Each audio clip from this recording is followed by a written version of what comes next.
So we're back with this activity. We're going to put a button on the form, and that button is going to have stats.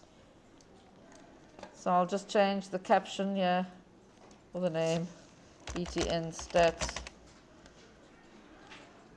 Doesn't matter what you call it. Now inside this button we have to do a whole lot of things. And in the instruction it tells us what to do. We want to display in the memo how many learners wrote the test. That is easy. We're going to use the .count property of the list box. There's other ways to do. We can use it another way as well.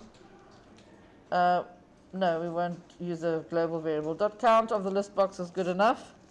So mem, what's the name of the output component? We're doing the memo now. Mem marks dot lines dot add. Let's clear it. Let's clear it before we carry on. So mem marks dot clear. Then we'll say mem marks dot lines dot add,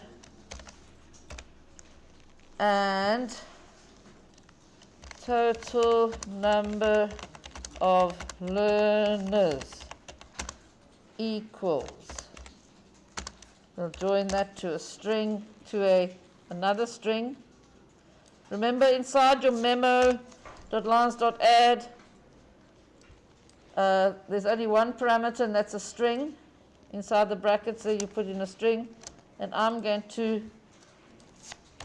convert into string the list box LSB marks dot count. So listbox dot marks dot count should give me the total number of items in a list box. So you have to say int to string. Do that.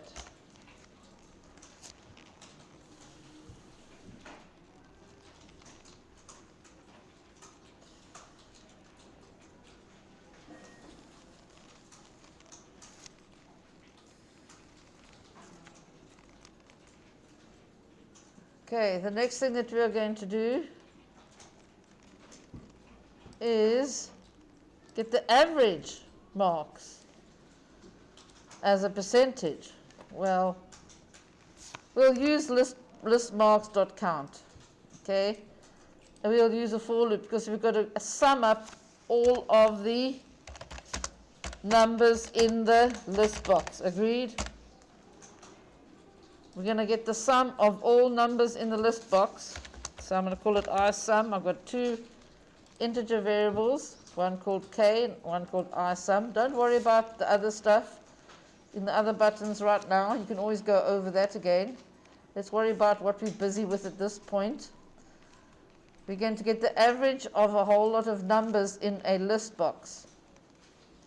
First of all, to do that, we need to know how many items there are in the list box, and we can get that with lsbmarks.count. The second thing we need to know to get average is to calculate the sum. So I'm going to use a for loop to do that. I'll make isum equal to 0, and then I'll say for k equals 1, 2. Now we can't assume that there's 4.